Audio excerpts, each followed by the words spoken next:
Brian, what exactly are we voting on? What we're voting on is an advisory referendum question as to whether or not the citizens of Shawano are willing to spend $1.8 million and some change to have these two parks, Franklin Park and Smalley Park, along with the splash pad, constructed and completed in their entirety in the next year and a half or 2 years at a cost to taxpayers of about $25 per 100,000 value. The goal is to get them done quickly so that they can be appreciated by the community quickly. And we want to know if the community is willing to spend that kind of money and see their taxes increase by approximately $25 for that $100,000 value now, as opposed to over time. Would this replace the wading pool? This would replace the wading pool, yes. Matt, this one I guess would be for you. Why are we proposing this? The city uses different plans, redevelopment plans that Eddie uses at Public Works. In Parks and Recreation, we use an outdoor rec plan, and that's usually a 5-year document that's based upon the input of the citizens, but also looking at NRPA standards and kind of what we know are best practices in the field of park and recreation. We create multiple layers, and then we try and bring into our park system what the people want. And so this was most recently done in 2014, so we've been utilizing that 5-year plan since then. And in that, there's approximately 300 people that were interviewed or filled out surveys, and some Avener gave a response. And these two projects, being the Franklin Park project and the Smalley Park project, came to the top priority. They were things that people wanted to see added to the community for a couple of reasons.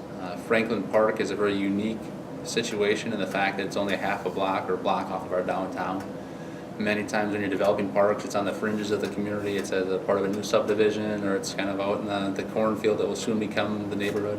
This is in the heart. This is in the heart of our city. It's in the heart of a residential neighborhood, and so ultimately the basis of it is people want to see it become more than just an open space, just a green field. There's components we can include there that will bring a positive benefit to our community. Can you explain in more detail what specifically would be completed? Sure.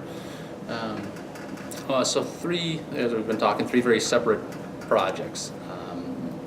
The splash pad itself, if people haven't been to one, it's usually a concrete form at grade, at level, with different water jets and things that come flying up, buckets of water that kids can run through. It's more simply described as a playground with water feature. Playground with water. So you're going to wear your swimsuit to it, you're going to run around on the warm summer days. The piece there, it will again happen at Memorial Park. It'll replace the wading pool. This component will be, it'll be nicer. Right now the wading pool really only serves those that are 6 years old and under because of it being a small space. This can be used by infants to toddlers to their grandparents that are bringing them down as caregivers. They can all kind of enjoy the space. And so that'll be unique. It will add to our infrastructure. It will add to what we can actually offer. At Smalley Park, we're looking at a lot of water access. The beautiful Wolf River. We've been fortunate to work with the Ski Sharks over the last year to help bring the amphitheater and kind of stage area, not only to improve the facilities for them, but for anyone else who wants to use it, but also creating separation between them and the beachgoers. We brought the city beach back, and last summer was kind of the first summer we've had it back in full perpetuity, and allowing the public to utilize that space more while also keeping those with vested interests in mind. The park itself has one of the older park shelters or park pavilions. In fact, a lot of it's not even being used just because it's older and it's seen its life. So we replaced it with a structure that's very similar to something at Huckleberry Harbor or Memorial Park or Ebeline. Fairly simplistic, but very, very usable and very functional. Consisting of storage facilities, men's and women's restrooms open to the public, usually a picnic shelter area that can be rented for family get-togethers, birthday parties. This structure at the Smalley Park would most likely have some external showers and things for the beachgoers, some additional storage, and pieces of that site. The site would then be connected, the beach and the ADA fishing piers and canoe and kayak launch, and the buildings would all be connected via ADA walking trails.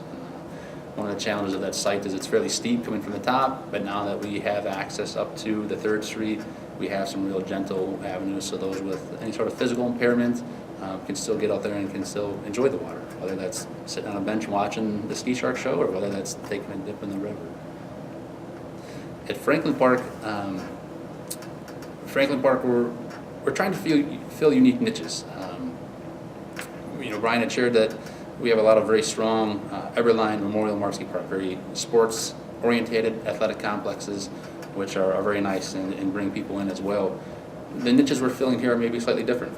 The niche at Franklin Park is maybe more of a cultural feel to it. The stage area would have a stage at which a music performance can take place, movies in the park, if people have been to any communities that have those, any sort of presentations could occur from. That stage area would also then have bathrooms in it, just like our other parks systems, some storage for groups that need to use it or rent it, a park pavilion, picnic tables and things where passerbyers can enjoy lunch.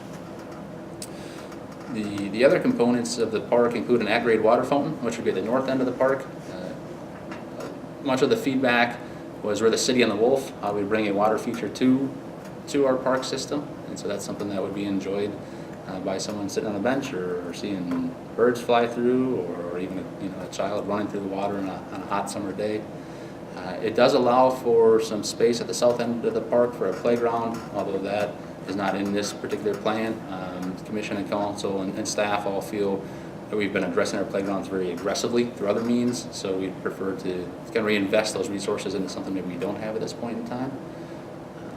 Again, just like Smalley Park, the park would be connected via ADA trail, whether it be a blacktop or a concrete surface, so someone could easily move around the park.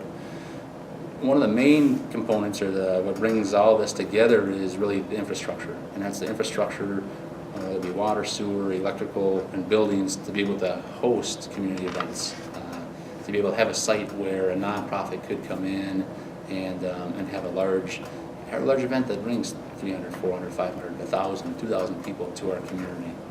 And so things like parking stalls, which currently don't exist out there, parking, electrical and stuff will be included as well.